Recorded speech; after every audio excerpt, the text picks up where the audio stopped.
Right, shouldering, kicking off with a very simple example. The white king's going to come over and win this pawn, but at the same time, if black lands their king on the c7 square, then it's a draw. So if we just sort of completely turn our brains off, in fact we'd already thrown it away there on that very first move, and let the black king get that bit closer, then it's a draw. And the very first move you have to play, it's shouldering, as we've got to shoulder the black king away. You've got to, it's a dual purpose king move. The black king has got like 1, 2, 3, 4, 5 moves to get to c7, as long as they keep moving in that direction. So if you can play a move that stops them moving in that direction, then that's it, because you're going to go, that was 1, 2, 3, 4, 5 basically. Once you understand that, I mean, it's just sort of, it's given away really, isn't it? So king c3, and yeah, the only winning move is king d5.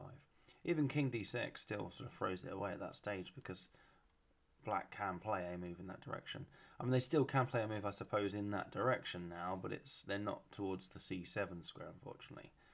So if we accept that black has to, we're now going to go 1, 2, 3, and black's got to then meet that with 1, 2, 3. That cannot be done from the third rank. So it also is fairly clear it can't be done from here either. And this is the only forward move black can make. Obviously, you can't get to c7 from there. So it's over. Fairly simple example of shouldering. So onto this position. Pause the video. White to play and win. Clearly a study. I mean, the mind boggles as to any feasible exchange of moves that have resulted in this position with white to play. I think you'd really struggle to contrive a believable situation. But it's the same idea. We want to try and keep the black king over this side of the board, basically. Just shoulder them away from the defense of this pawn. If we just make a run for the pawn and let the black king come in, then it's just not going to work. So for example, king a2, king g2, black can just come in basically, and what could they do here? King d4. I mean, it really doesn't matter. There's no way we can now take black's b pawn and save our b pawn at the same time. So if we make a run for it here with king b6, we get king c4, and our b pawn's clearly going. Or if white wants to save it, they can't take black's b pawn. If we try and, I don't know, do something like b3 maybe, black can just come in here, and they can just keep hitting this from behind. So fairly obviously not going to work.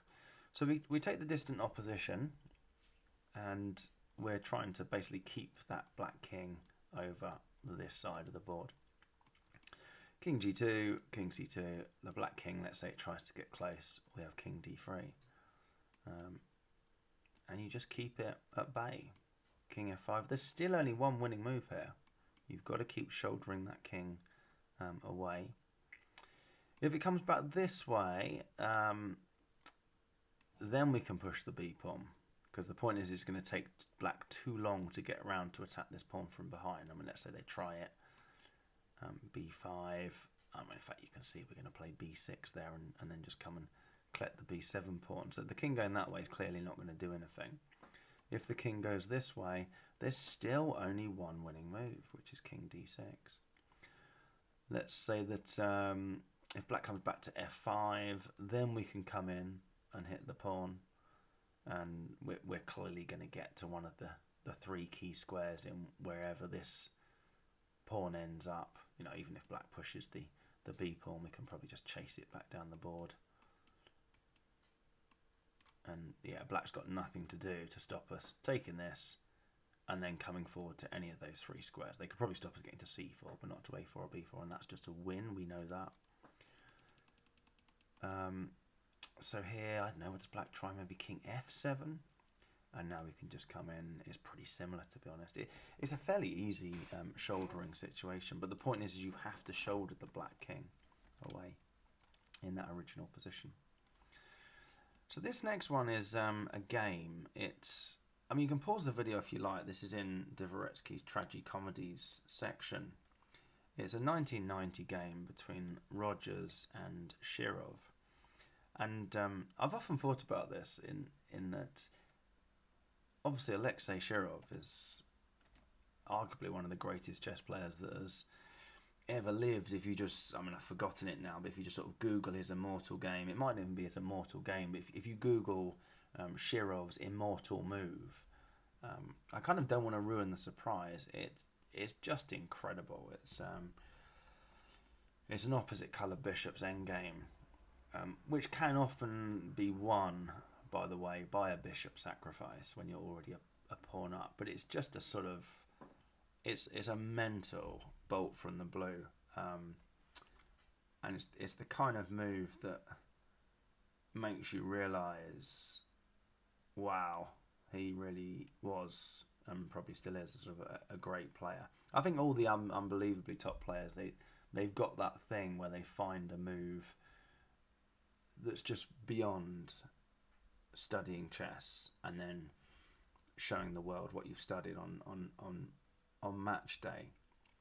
Dvoretsky talks about how Kramnik was one of those students that he always found something different that other players didn't find, or it might have been someone else talking about Kramnik. But anyway, the point is, obviously, he's arguably one of the greatest chess players ever. So I find it sort of a bit amusing and sad on his behalf that he just so happened to play a blunder in this particular position, which is only a blunder by his standards, by the way.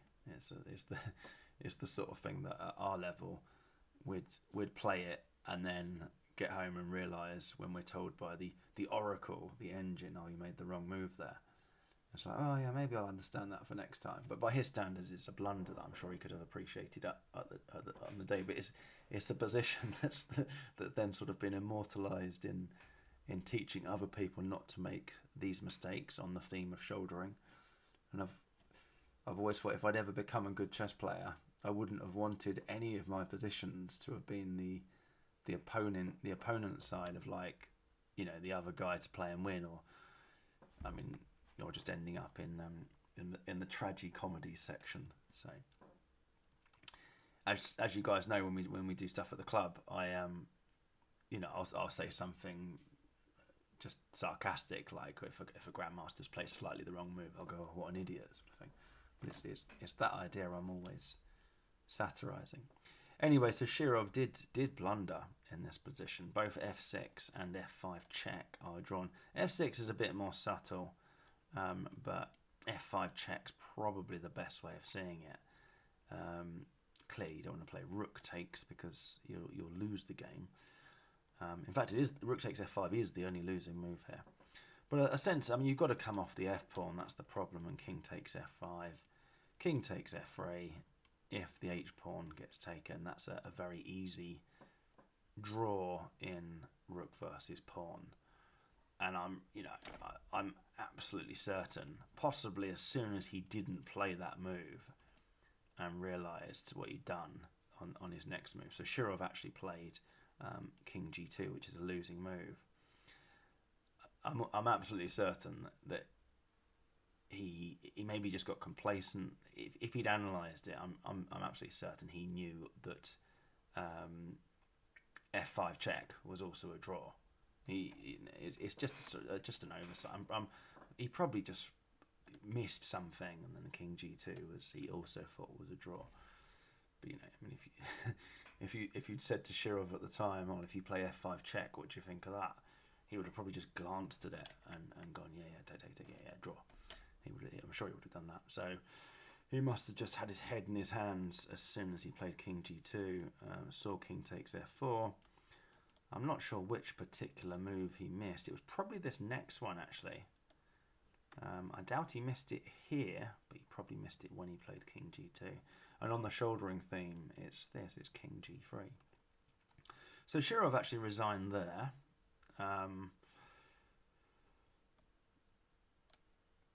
you know, I'm pretty sure if I was white and I was playing this in some congress or other, I was just playing this in the Derbyshire League, my opponent wouldn't resign. They would very correctly say, "Well, come on then, show us how this is won." You and your shouldering, thinking you're being clever. So yeah, black plays king g1, and now because there's plenty of chances to mess this up, by the way. F4. If black plays f5, that's fairly clear. We can see the win there. So black has to sort of carry on being, you know, king to f5. I'm surprised Shirov didn't try this. He probably just had a bit too much respect for his opponent, because there's still ways to mess this up. You know, for example, king f3, and we're back to a draw, because white can't actually get around to attack. If white goes for the f pawn, they're actually going to end up losing that if they're not careful. So white can actually only, well, in fact, white's going to lose this f pawn. White has to draw that by just getting their king out of there and meeting king takes f4 with king f2. But white doesn't play that. White plays f5, and there's lots of more shouldering going on, hence it appearing in the shouldering section. I've seen this Shirov position in more than one book, hence the sort of, you know, I don't, feeling sorry for him is a very patronising thing, but it's just, it must be very irritating to be one of the world's greatest players and end up having your position discussed as like, oh, look at the blunder that was made here. Like, what an idiot. It's like, oh yeah, what an idiot. And it's just luck of the draw, isn't it, really? All the top players have made blunders of that ilk, which isn't even a horrendous blunder by our standards, but it is by theirs. And yet he just made the one that's like everyone else is going, we can use that as an example of shouldering. So yeah, king d3, king e5, and then after this, black pushes the f pawn. So we're kicking the black king away, and you can see that's a win. So Shirov actually resigned that back there, I think. There, I think he resigned somewhere around there. Or it might even be, no, it was after king g3, he resigned there. So he had much respect for his opponent, Rogers. I'm sure I'm showing my ignorance now, but Rogers was like an Australian, or probably still is an Australian grandmaster, isn't he? I might have got that wrong. Some bloke called Rogers. Right, this one. Pause the video and have a good old long think about this one, basically. It's, yeah, white to play. And I deliberately didn't say white to play or win or white to play and draw, because when I first saw this position, my feeling was white's winning. It's just an instant, it looks like white's winning. It just feels like white's winning. But you actually soon realise, far from winning, white's in trouble. And then you just count out the moves. 1, 2, I'm gonna forget about the king route for now. 1, 2, 3, 4, 5 to get to c7.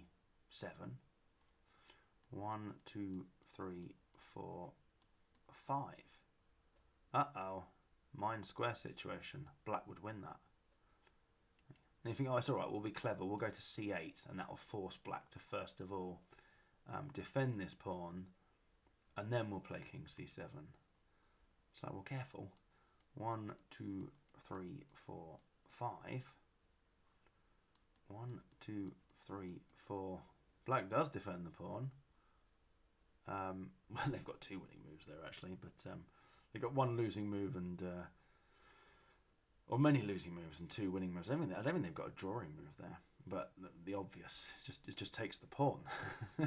So we can't do anything clever there. So you're like, oh, we're in a bit of a mess here. Black's winning the b pawn, and unless you meet king takes b6 with king b4, you've lost. So we have to be ready to meet king takes b6 with king b4. So king b4, 1, 2, 3, 4, 5. Our next move's our 6th move. 1, 2, 3, 4, 5. Okay, so White's going to spend their next 5 moves moving towards the B file. Every single one of White's next 5 moves has to be towards the B file. They're going to have to go G, F, E, D, C. They have to do that. And they've got to land on C3, probably C3 to be honest, or even C4 if for some bizarre reason the Black King was on A5. They've got to be ready to play King B4. And there's nothing White can do to stop Black's next 5 moves being up the board. 2nd, 3rd, 4th, 5th, 6th rank, picking up the B pawn. And then you think, well, hang on a minute. Thinking about shouldering, if Black can use any of their up moves to stop one of our left moves, we've lost. Because every single one of our moves has to be going across a file. It has to be. So what's Black's most sensible route then, therefore, to collect the B pawn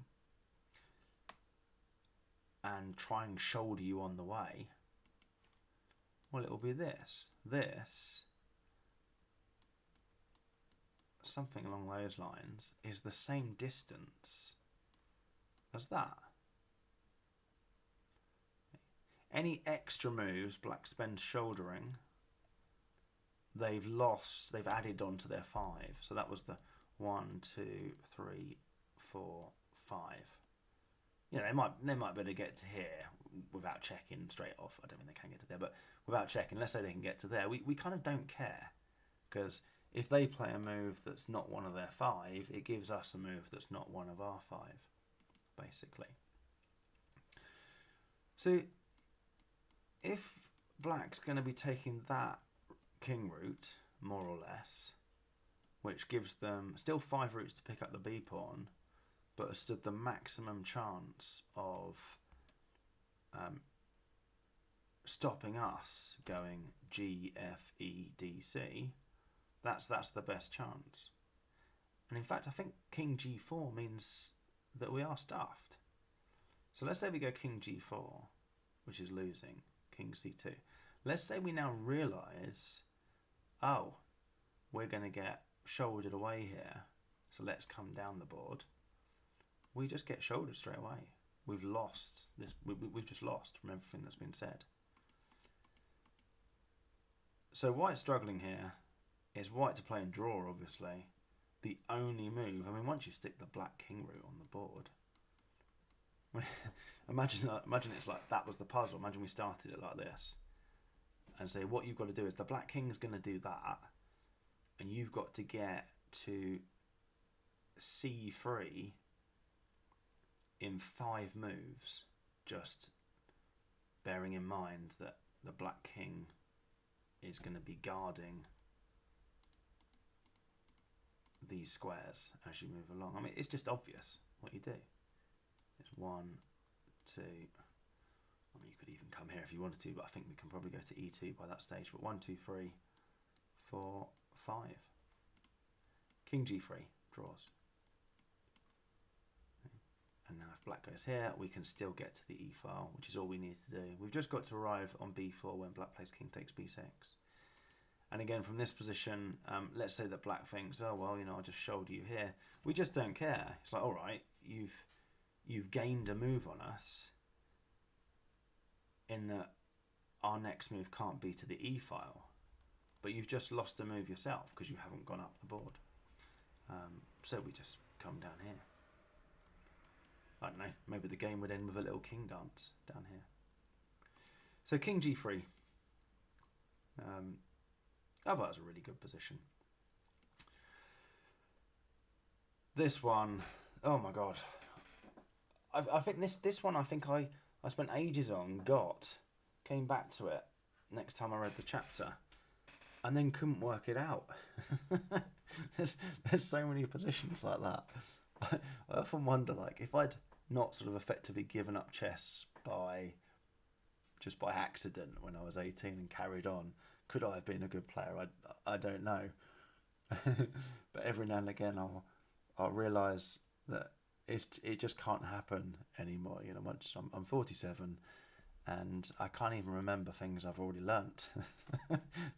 If I'd done that when I was in my late teens, early 20s, I probably wouldn't have come back to it at age 25 and forgotten it. It will probably all just be there. I think that's when you have to do your learning. And here I stand, no chance. I'm pretty sure I've got this and then not got it the second time round.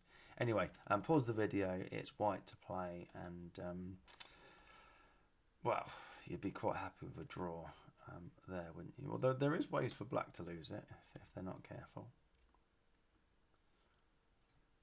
So it's all about shouldering. There's only one drawing move, which is king f5. I think I'm right in saying that if black pushes the f pawn, or in fact, I'm not just think I'm right. I'm actually now just cheating and looking at the engine lines. If black plays king h6, king f6 wins, and if black plays f6, well, that's clearly a loss. White would win that. King takes f6. But I think black's in trouble. Although black's only non-losing move is actually still a very good winning try, to the point where you're like, how on earth does white save this? Like, you can keep playing these moves that just sort of force black to stay on the h-file, just keep the opposition, but eventually black is going to move this f-pawn. They're going to...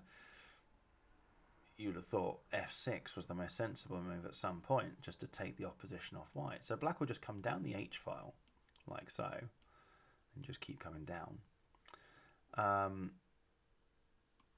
If king h1, then we can just go to f1. But at some point, the only way that black's going to try and wrestle the opposition off you is to play f6. They could play it here, actually, by the way, whilst your king's so far away. But let's say we go back to h2, king f2. And we'll try f6. So you have to let black off the h-file now. But what you do is you play king f3.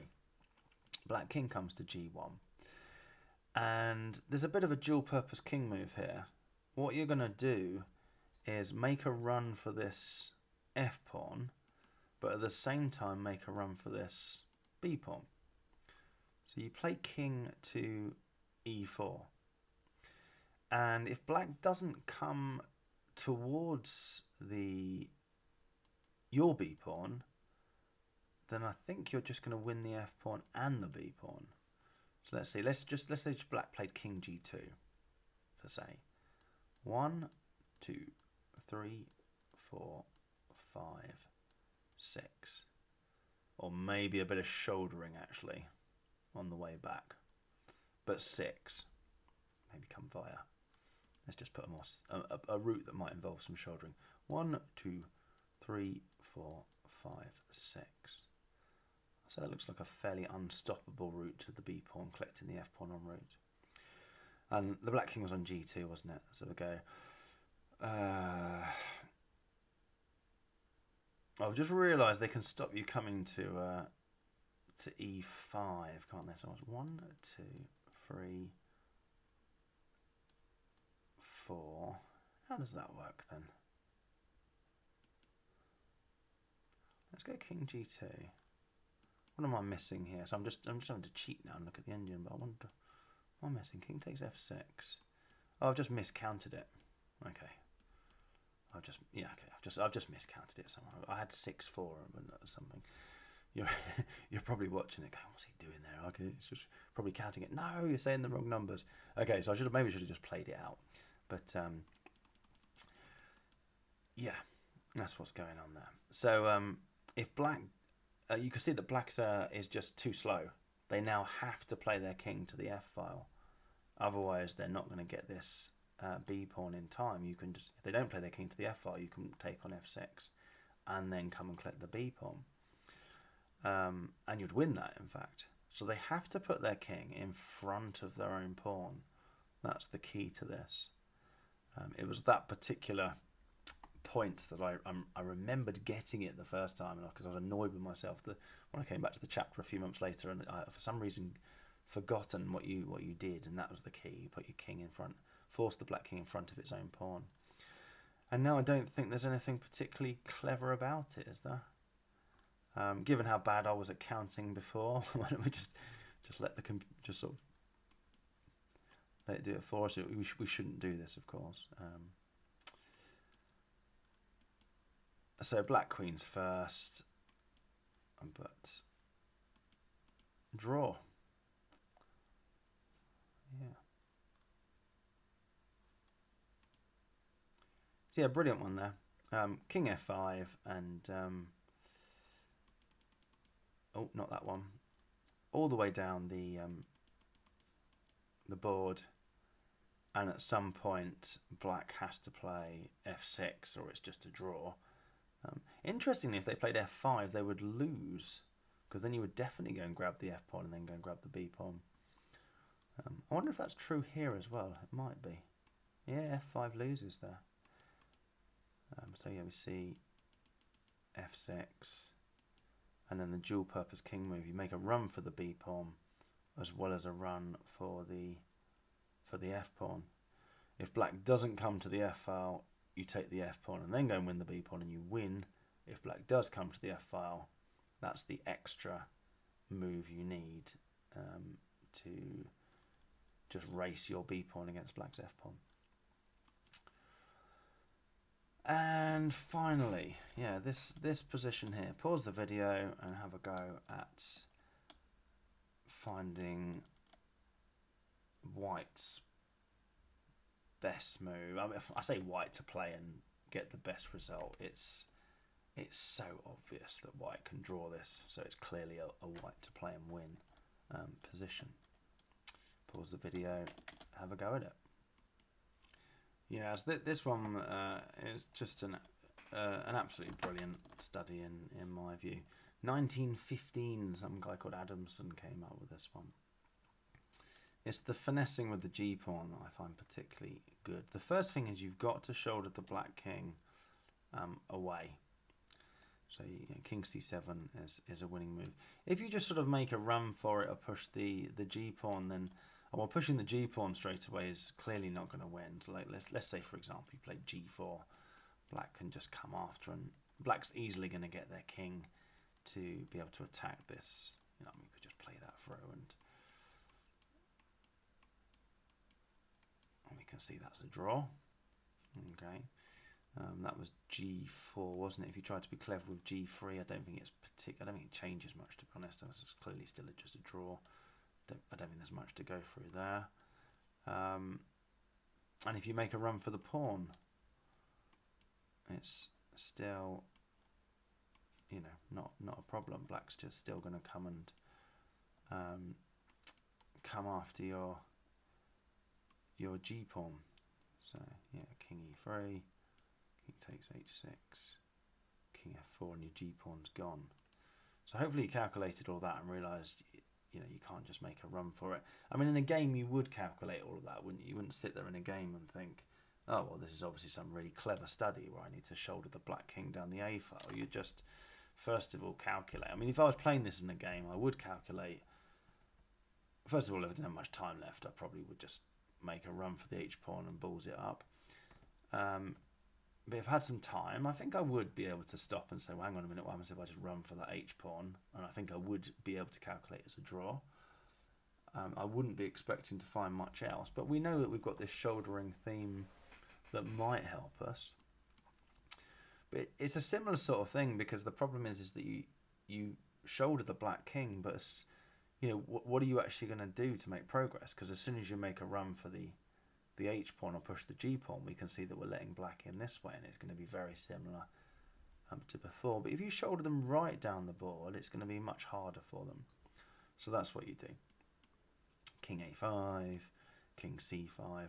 Oh, and by the way, if they ever come back this way, then you can play g4. And now black's dead, because you can just make a run for it and take this pawn. These are the three key squares. So, and all they could really try and do is play the H pawn forward. Depending on where their king was. So if they're playing the H pawn forward, at some point you might be able to play the G pawn forward, queening with check. And as long as you could sort of stop their king getting done, we could just sort of have a go at that. So king there, king there. I mean, king e7 must be winning. I mean, you can see even pushing the H pawn forward is just not going to do anything. They're not going to be able to get their king to f8. Let's try there. Yeah, their king's just too far away for these ideas. So that's not going to help them at all. So yeah, so the king down the board. If black ever goes back, then you just play g4. Okay, so black's not going to do that. Black keeps coming down the A file. and you keep coming back, keep going down the c file.